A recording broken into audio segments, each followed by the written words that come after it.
Los pasajes que leeremos en el día 129 de nuestro reto hablarán acerca de esta declaración maravillosa. Cosecharás mucho más de lo que siembras. Walter Nishoka sabía que el servicio en el hotel hawaiano donde comía el brunch los miércoles era bueno, pero descubrió lo bueno que era cuando se le ofreció algo que seguro no estaba en el menú: uno de los riñones del propio camarero. El señor Nishoka, de 70 años, era un empresario local que estaba gravemente enfermo a causa de una insuficiencia renal que padecía, y los médicos le habían dicho que necesitaba urgentemente un trasplante. Había casi renunciado a la esperanza de encontrar un órgano compatible hasta que el camarero José Rocasa, de 52 años, ofreció uno de los suyos. Nishoka comentó: no iba a sobrevivir mucho tiempo y los médicos habían dicho que era poco probable que pudieran encontrar a tiempo un órgano compatible. Pero con un buen nombre aquí y con mucha ayuda de arriba, ahora está vivo y bien, comenta. El señor Nishoka había frecuentado el hotel durante 22 años y a lo largo de ellos José Rocasa había servido su mesa. Rocasa recordaba que siempre había sido muy considerado y simpático. Había dado propinas generosamente, solo quería ayudarlo, aseguró. Durante años hemos tenido una amistad, comenta el señor Nishoka, en la que él viene a almorzar y yo hago todo lo posible por hacerlo feliz. Y siempre me corresponde siendo bueno conmigo. Por supuesto, le dije: no se preocupe, le puedo dar un riñón. El señor Nishoka sembró generosidad y cosechó generosidad. Hoy vemos que cosechas lo que siembras, cosechas más tarde lo que siembras, cosechas más de lo que siembras. Leamos Salmo 58, versículos 1 al 11. Y en este salmo encontramos lo siguiente: plegaria pidiendo el castigo de los malos. Al músico principal sobre no destruyas Mictam de David. Oh congregación, pronunciáis en verdad justicia. ¿Os juzgáis rectamente, hijos de los hombres? Antes en el corazón maquináis iniquidades, hacéis pesar la violencia de vuestras manos en la tierra. Se apartaron los impíos desde la matriz, se descarriaron hablando mentira desde que nacieron. Veneno tienen como veneno de serpiente, son como el áspid sordo que cierra su oído, que no oye la voz de los que encantan, por más hábil que el encantador sea. Oh Dios, quiebra sus dientes en sus bocas. Quiebra, oh Jehová, las muelas de los leoncillos, sean disipados como aguas que corren. Cuando disparen sus saetas, sean hechas pedazos. Pasen ellos como el caracol que se deslíe. Como el que nace muerto, no vean el sol.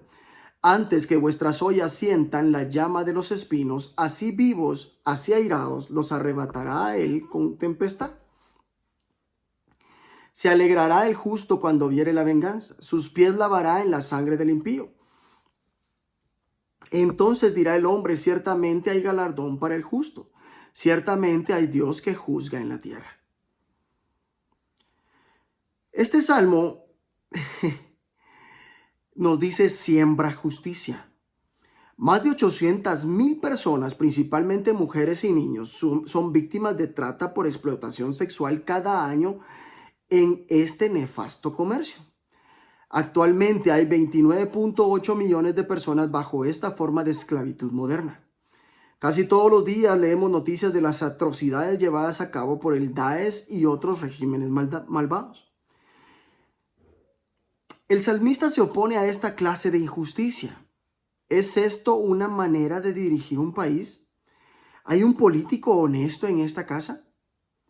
Clama contra los gobernantes que no hablan con justicia, cuyos corazones traman la injusticia y cuyas manos a la violencia le abren camino. Son calderos del mal, haciendo tratos con los demonios, y hablan mentiras. Ignoran los gritos de aquellos que desean la justicia, tanto los seres humanos como Dios mismo, porque son como una cobra que se hace la sorda para no escuchar la música del mago, del diestro en encantamientos, por supuesto. El liderazgo es clave en cualquier sociedad. Un líder que siembra injusticia cosechará terribles consecuencias. Están sembrando veneno. Su veneno es como el de las serpientes. Ellos crean una sociedad inestable y con el tiempo acabarán siendo arrastrados. Cuando esto suceda, habrá un gran alivio por todas partes. Ellos cosechan lo que siembran. Del mismo modo, los justos son recompensados. Cuando vemos este principio en el trabajo, decimos, hay un Dios.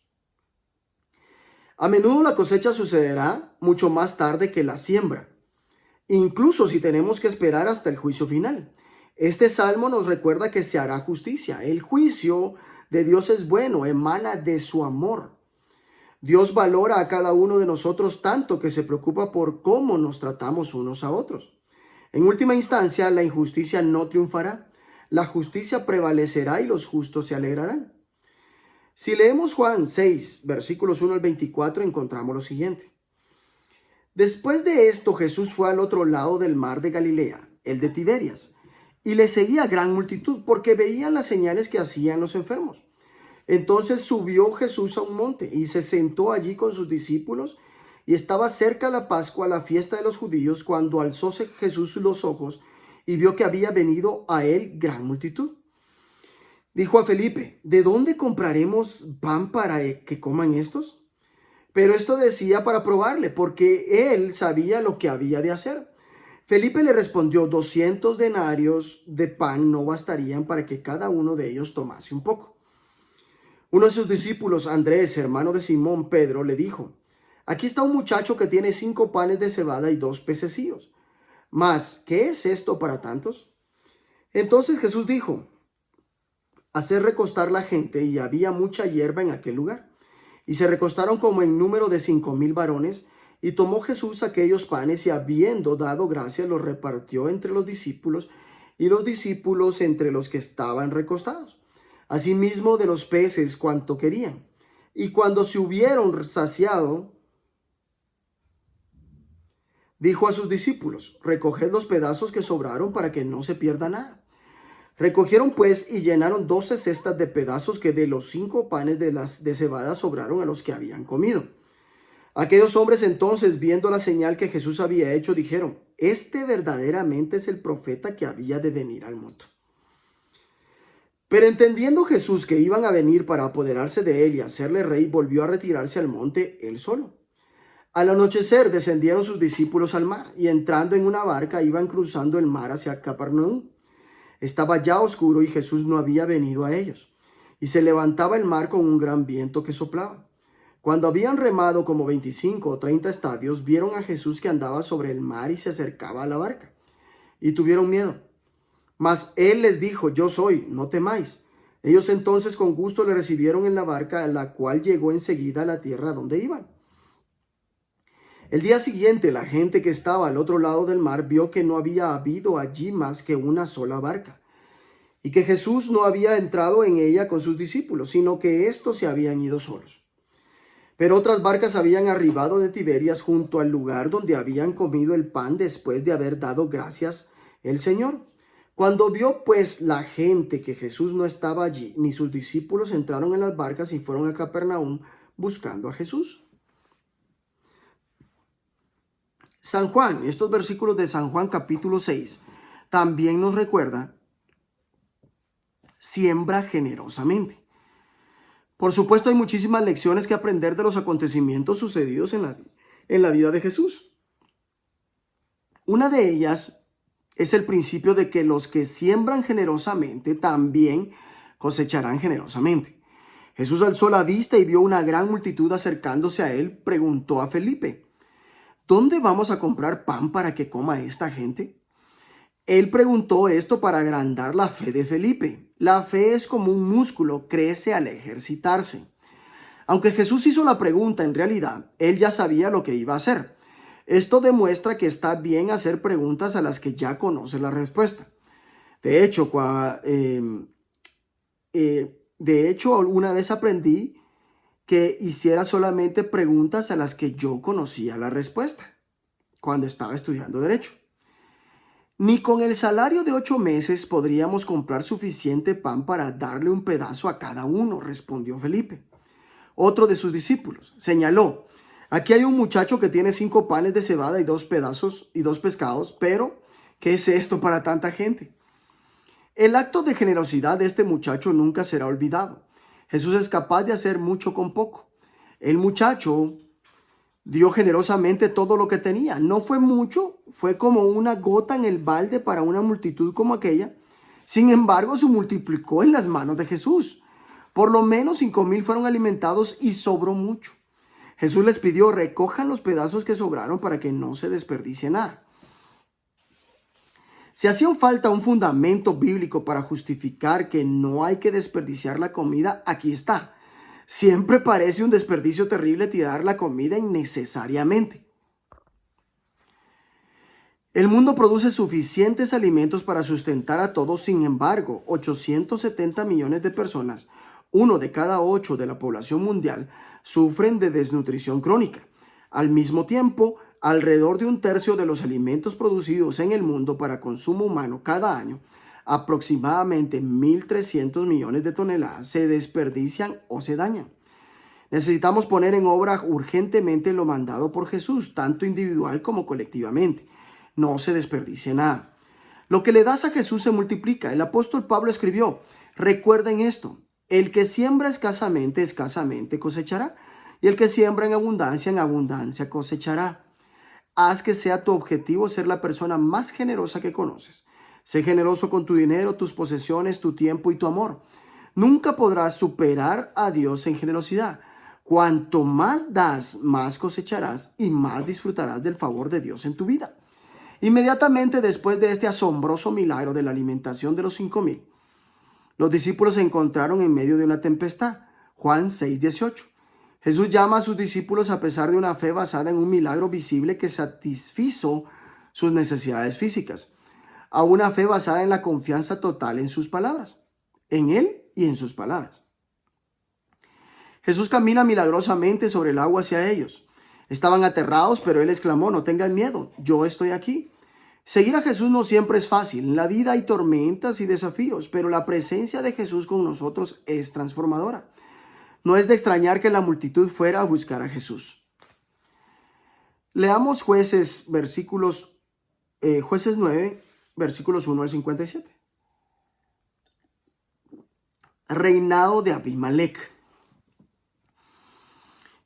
Abimelec, hijo de Jerobaal, fue a Siquem, a los hermanos de su madre, y habló con ellos y con toda la familia de la casa del padre de su madre, diciendo: yo os ruego que digáis en oídos de todos los de Siquem, ¿qué os parece mejor? ¿Que os gobiernen 70 hombres, todos los hijos de Jerobaal, o que os gobierne un solo hombre? Acordaos que yo soy hueso vuestro y carne vuestra. Y hablaron por él los hermanos de su madre en oídos de todos los de Siquem todas estas palabras. Y el corazón de ellos se inclinó a favor de Abimelec, porque decían: nuestro hermano es. Y le dieron 70 siclos de plata del templo de Baal-Berit, con los cuales Abimelec alquiló hombres ociosos y vagabundos que le siguieron. Y viniendo a la casa de su padre en Ofra, mató a sus hermanos, los hijos de Jerobaal, 70 varones sobre una misma piedra, pero quedó Jotam, el hijo menor de Jerobaal, que se escondió. Entonces se juntaron todos los de Siquem con toda la casa de Milo, y fueron y eligieron a Abimelec por rey, cerca de la llanura de Pilar, que estaba en Siquem. Cuando se lo dijeron a Jotam, fue y se puso en la cumbre del monte de Gerizim, y alzando su voz clamó y les dijo: oídme, varones de Siquem, y así os oiga Dios. Fueron una vez los árboles a elegir rey sobre sí, y dijeron al olivo: reina sobre nosotros. Mas el olivo respondió: ¿he de dejar mi aceite con el cual en mí se honra a Dios y a los hombres, para ir a ser grande sobre los árboles? Y dijeron los árboles a la higuera: anda tú, reina sobre nosotros. Y respondió la higuera: ¿he de dejar mi dulzura y mi buen fruto para ir a ser grande sobre los árboles? Dijeron luego los árboles a la vid: pues ven tú, reina sobre nosotros. Y la vid le respondió: ¿he de dejar mi mosto que alegra a Dios y a los hombres para ir a ser grandes sobre los árboles? Dijeron entonces todos los árboles a la zarza: anda tú, reina sobre nosotros. Y la zarza respondió a los árboles: sí, en verdad me elegís por rey sobre vosotros, venid, abrigaos bajo de mi sombra. Y si no, salga fuego de la zarza y devore a los cedros del Líbano. Ahora pues, si con verdad y con integridad habéis procedido en hacer rey a Abimelech, y si habéis actuado bien con Jerobaal y con su casa, y si le habéis pagado conforme a la obra de sus manos, porque mi padre peleó por vosotros y expuso su vida al peligro para libraros de mano de Madián. Y vosotros os habéis levantado hoy contra la casa de mi padre y habéis matado a sus hijos 70 varones sobre una misma piedra, y habéis puesto por rey sobre los de Siquem a Abimelech, hijo de su criada, por cuanto es vuestro hermano. Si con verdad y con integridad habéis procedido hoy con Jerobaal y con su casa, que gocéis de Abimelech y él goce de vosotros. Y si no, fuego salga de Abimelech, que consuma a los de Siquem y a la casa de Milo. Y fuego salga de los de Siquem y de la casa de Milo, que consuma a Abimelech. Y escapó Jotam y huyó, y se fue a Beer, y allí estuvo por miedo de Abimelech su hermano. Después que Abimelech hubo dominado sobre Israel 3 años, envió Dios un mal espíritu entre Abimelech y los hombres de Siquem, y los de Siquem se levantaron contra Abimelech, para que la violencia hecha a los 70 hijos de Jerobaal y la sangre de ellos recayera sobre Abimelech su hermano, que los mató, y sobre los hombres de Siquem, que fortalecieron las manos de él para matar a sus hermanos. Y los de Siquem pusieron en las cumbres de los montes acechadores que robaban a todos los que pasaban junto a ellos por el camino, de lo cual fue dado aviso a Abimelech.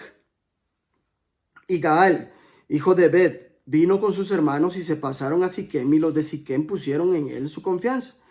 Y saliendo al campo vendimiaron sus viñedos, y pisaron la uva e hicieron fiesta, y entrando en el templo de sus dioses, comieron y bebieron y maldijeron a Abimelech.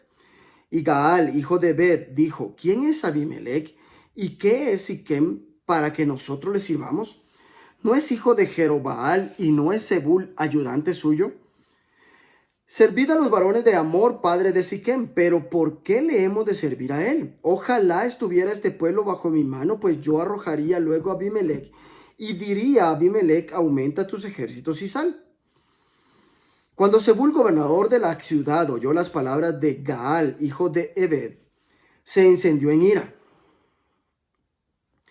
y envió secretamente mensajeros a Abimelech diciendo: he aquí que Gaal, hijo de Ebed, y sus hermanos han venido a Siquem, y he aquí que están sublevando la ciudad contra ti. Levántate pues ahora de noche tú y el pueblo que está contigo, y pon emboscadas en el campo. Y por la mañana, al salir el sol, madruga y cae sobre la ciudad. Y cuando él y el pueblo que está con él salgan contra ti, tú harás con él según se presente la ocasión. Levantándose pues de noche, Abimelech y todo el pueblo que con él estaba pusieron emboscada contra Siquem con 4 compañías. Y Gaal, hijo de Ebed, salió y se puso a la entrada de la puerta de la ciudad, y Abimelech y todo el pueblo que con él estaba se levantaron de la emboscada, y viendo Gaal al pueblo, dijo a Zebul: he allí gente que desciende de las cumbres de los montes. Y Zebul le respondió: ¿tú ves la sombra de los montes como si fueran hombres? Volvió Gaal a hablar y dijo: he allí gente que desciende de en medio de la tierra, y una tropa viene por el camino de la encina de los adivinos. Y Zebul le respondió: ¿dónde está ahora tu boca con que decías: ¿quién es Abimelech para que le sirvamos? ¿No es este el pueblo que tenías en poco? Sal pues ahora y pelea con él. Y Gaal salió delante de los de Siquem y peleó contra Abimelech, mas lo persiguió Abimelech, y Gaal huyó delante de él, y cayeron heridos muchos hasta la entrada de la puerta. Y Abimelech se quedó en Aruma, y Zebul echó fuera a Gaal y a sus hermanos para que no morasen en Siquem. Aconteció el siguiente día que el pueblo salió al campo, y fue dado aviso a Abimelech, el cual, tomando gente, la repartió en 3 compañías y puso emboscadas en el campo. Y cuando miró, he aquí el pueblo que salía de la ciudad, y se levantó contra ellos y los atacó. Porque Abimelech y la compañía que estaba con él acometieron con ímpetu y se detuvieron a la entrada de la puerta de la ciudad, y las otras 2 compañías acometieron a todos los que estaban en el campo y los mataron. Y Abimelech peleó contra la ciudad todo aquel día, y tomó la ciudad y mató al pueblo que en ella estaba, y asoló la ciudad y la sembró de sal. Cuando oyeron esto, todos los que estaban en la torre de Siquem se metieron en la fortaleza del templo del dios Berit, y fue dado aviso a Abimelech. de que estaban reunidos todos los hombres de la torre de Siquem, entonces subió Abimelech al monte de Salmón, él y toda la gente que con él estaba. Y tomó Abimelech un hacha en su mano y cortó una rama de los árboles y levantándola se la puso sobre sus hombros, diciendo al pueblo que estaba con él: lo que me habéis visto hacer, apresuraos a hacerlo como yo. Y todo el pueblo cortó también cada uno su rama y siguieron a Abimelech. Y las pusieron junto a la fortaleza y prendieron fuego con ellas a la fortaleza. De modo que todos los de la torre de Siquem murieron, como unos 1000 hombres y mujeres. Después Abimelech se fue a Tebes y puso sitio a Tebes y la tomó. En medio de aquella ciudad había una torre fortificada, a la cual se retiraron todos los hombres y las mujeres y todos los señores de la ciudad. Y cerrando tras sí las puertas, se subieron al techo de la torre. Y vino Abimelech a la torre y combatiéndola llegó hasta la puerta de la torre para prenderle fuego. Mas una mujer dejó caer un pedazo de una rueda de molino sobre la cabeza de Abimelech y le rompió el cráneo. Entonces llamó apresuradamente a su escudero y le dijo: saca tu espada y mátame, para que no se diga de mí, una mujer lo mató. Y su escudero le atravesó y murió. Y cuando los israelitas vieron muerto a Abimelech, se fueron cada uno a su casa. Así pagó Dios a Abimelech el mal que hizo contra su padre, matando a sus 70 hermanos. Y todo el mal de los hombres de Siquem lo hizo Dios volver sobre sus cabezas, y vino sobre ellos la maldición de Jotam, hijo de Jerobbaal. Jueces, en este capítulo 9, también nos revela que debemos sembrar lealtad. A lo largo de los años he notado que aquellos que siembran lealtad hacia sus líderes cosechan un alto grado de lealtad cuando ellos mismos llegan a posicionarse en un momento de liderazgo. Por otro lado, aquellos que se niegan a estar bajo el liderazgo de otra persona y provocan problemas invariablemente cosechan la misma actitud de deslealtad si ellos mismos llegan a una posición de liderazgo. En este pasaje vemos las consecuencias desastrosas de la deslealtad de Abimelech a su padre y a sus hermanos. Abimelech sembró violencia, contrató a unos maleantes sin escrúpulos, asesinó a sus 70 hermanos. El único sobreviviente fue el más joven, que logró esconderse. Nuevamente vemos este principio bíblico en acción. Cosechamos lo que sembramos. Abimelech sembró deslealtad y violencia y así cosechó la deslealtad y la violencia. Al principio estaba confabulado con los señores de Siquem. Y eso lo vemos en el versículo 2 y los siguientes versículos. Pero 3 años más tarde surgió un mal sentimiento entre Abimelech y los señores de Siquem, quienes actuaron traicioneramente contra Abimelech. Abimelech cosechó lo que había sembrado. Los líderes de Siquem lo traicionaron. Esto sucedió a fin de que la violencia contra los 70 hijos de Jerobbaal y el derramamiento de su sangre recayera sobre su hermano Abimelech, que los había matado, y sobre los señores de Siquem, que habían sido sus cómplices en ese crimen. Abimelech no mostró lealtad al pueblo de Siquem, los usaba cuando los necesitaba. Sin embargo, no dudó en eliminarlos. En última instancia, todos cosecharon lo que habían sembrado, y Abimelech fue asesinado sin gloria poco después. El escritor lo resume todo. Dios le pagó a Abimelech con la misma moneda por el crimen que había cometido contra su padre al matar a sus 70 hermanos. Además, Dios hizo que los hombres de Siquem pagaran por toda su maldad. Señor, ayúdanos a ser leales entre nosotros en la iglesia, en el lugar del trabajo, con nuestras familias y con nuestras amistades. Ayúdanos como comunidad a sembrar verdad, justicia, generosidad y lealtad. Que Dios te bendiga.